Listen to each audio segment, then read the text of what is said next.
And that's it. We're done. You know, the guys are back on the street, running around, men and women are out there working, and that's it. That's what you get. That's your training.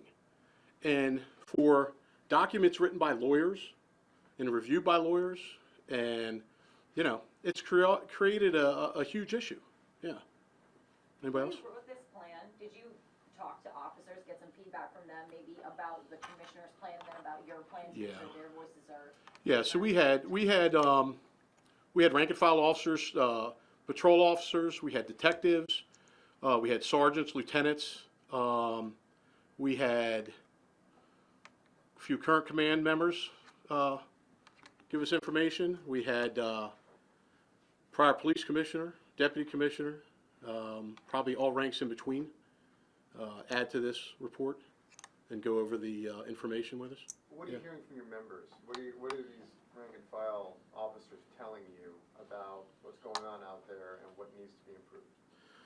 Well, everybody's short-staffed. I mean, we've got, all right, so we've got a constant, let's say on each shift in each district of, let's say, 16. Rarely meet the 16, which is down from when we policed in uniform, down from 21, 22. So they set a constant at 16, rarely met. So normally you're at 10, 12 officers, and what they do is draft, or they take, you'll hear the department say, drafting is down, but it's really not, because the guys and girls are working together to volunteer to help each other out. So it looks like a volunteer, but it's not really, it's a draft. And they stay for 4 hours. And so on a 3 to 11 shift in the central district, you may have 10 people going out on the street, you get 4 drafts. Well, by the busiest time of night, you're back down to 10. One of those is a wagon, now you're at 9. So you're at 9 for the entire central district from 3 to 11 shift. It's incredible, the numbers. I mean, it's just, it's really a public safety issue. How do you make BPD more competitive? You were saying BPD's down here when people are advertising Listen, for police jobs. How do you make BPD? People always think we're screaming about money, and we're not. But in order to get the people here and keep the people here, what's happening is you have these young officers coming in between, you know, in between 3 and 5, 6, 7 years, they're leaving. Because when you look down the road as a career, you're looking at salaries drop by 20%. I know my salary compared to some of the counties is $25,000 less for equal rank. I mean, so it's not really a career you're shooting for. You're getting in, you're getting trained, you're getting yourself out there, and you're leaving. You know, and it's not always about money. Working conditions, our district houses are a disaster. They're disgusting. They're probably, what, 70 years old, most of them. We have some officers that will wear their pants and boots in and get dressed at their car because they don't want to go into the area that is given them because they're just disgusting. And they go straight in from their car to roll call and back out. They spend as little time there as possible. I want to say something to what you said as far as hearing from the rank and file. A lot of the rank and file, I'm sorry. A lot of the rank and file members feel as though there's confusion because the consent decree reads one thing, but then my supervisor is telling me another thing. So what do I do as far as moving people off of the corner? Well, they were told, well, the consent decree reads that you cannot do that any longer. But yet, when I'm working the 4 to 12 shift, I have someone in my ear, and I may get a call saying disorderly people on the corner. So there's a lot of confusion, and the officers, they just feel confused sometimes. And a lot of these officers, they're just looking for leadership. Just tell me what to do, and I will go do it. But when I do it, back me up. Don't say I did not tell you what to do that. I did not tell you to do that. Do you think that ever since the riots, you know, you mentioned that numbers have gone down, that maybe officers are kind of walking on eggshells now because of changes in policy because of that? Without a doubt. I mean, all of this came a result of, you know, the Freddie Gray incident, and then some more with the GTTF, who we all agree should be in jail. I don't know, you know, over 99% of the officers that I know that come to work every day are good people. They're your coaches, neighbors. They help you out at the house if you need. I mean, these are real people. They're not bad people. We had a couple bad people, and they should be in prison. I mean, that's just the way it is. So yeah, I think that had a lot to do with it, obviously. A lot of people in the community point to nearly a $500 million budget per year for the department and wonder why the department can't right with that much money. A major focus of your report is mismanagement. Do you think that if the management of the funds that the police department already has access to was where it should be, that would be enough? Where do you fall in terms of the budget? You know, I don't know. I'm not sure. I mean, obviously it's being mismanaged. I mean, it's laid out in the report.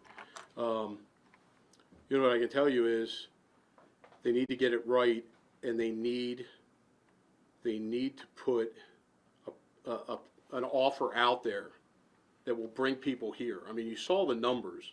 I mean, in 2018, since the 2018 numbers, I think we lost 20% of our new hirees that year. 20% of the people that were hired in 2018 left. And I think so far this year, we're around 15%. So, you know, people are leaving. I mean, we obviously one or two people leave, but these people are leaving because they're obviously most likely working to get hired somewhere else at the time, and it's a better place to go. We have to make this a better place to be. And, you know, to touch on what Lieutenant Butler said about our commanders, I think the confusion just doesn't lie with our rank and file. Our commanders are confused. We have commanders, you can hear it on the radio saying, clear those corners. What sounds like before, you know, listen, clearing corners is not a bad idea, because that's why when people get shot. We have mass shootings when people are shot. You know, we have drug dealing when the corners are crowded, all these things. But we have to figure out a way to do it right constitutionally. But we still have commanders that are doing those things. So I think education for the commanders as well. A couple more questions? Do you think that new leadership is the answer? Listen, we're here for public safety. I've met with Commissioner Harrison a number of times. I think he's a nice man. But I do not think his management style or focus is in the right place right now. I think his concentration seems to be with these policies and consent decree, and I don't see any urgency in the crime fight. If there was no consent decree, do you think that we wouldn't have the amount of problems that we have now? It would be easier to fight crime?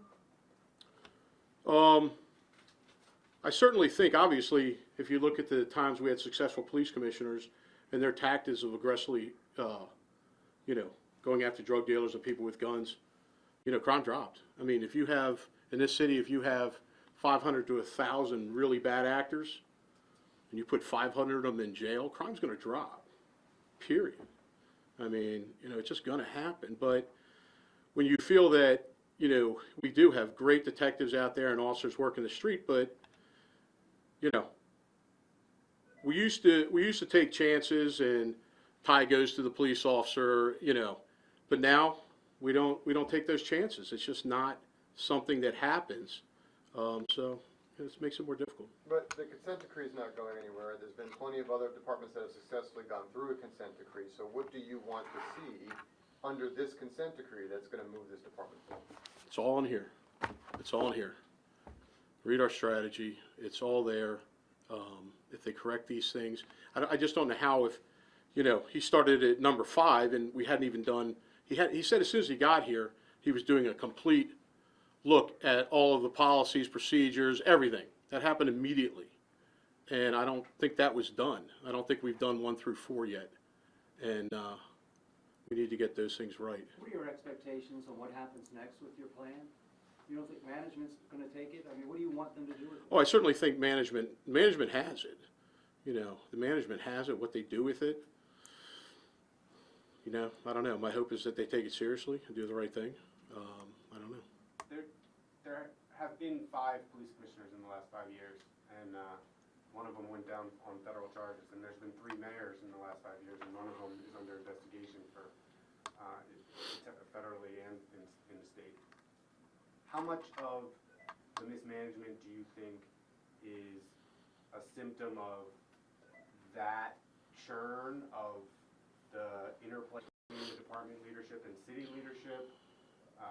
Where do you fall on that? I think it plays a part. I mean, listen, our members are trying to do the best they can under a confusing set of rules, and when, you know, things are in disarray in any where you guys work. I mean, if things are in disarray in your organization, and the people that call the shots from City Hall. I mean, it does have an effect on everybody. It has an effect on me, you know, absolutely, and I'm sure it has an effect on our rank and file.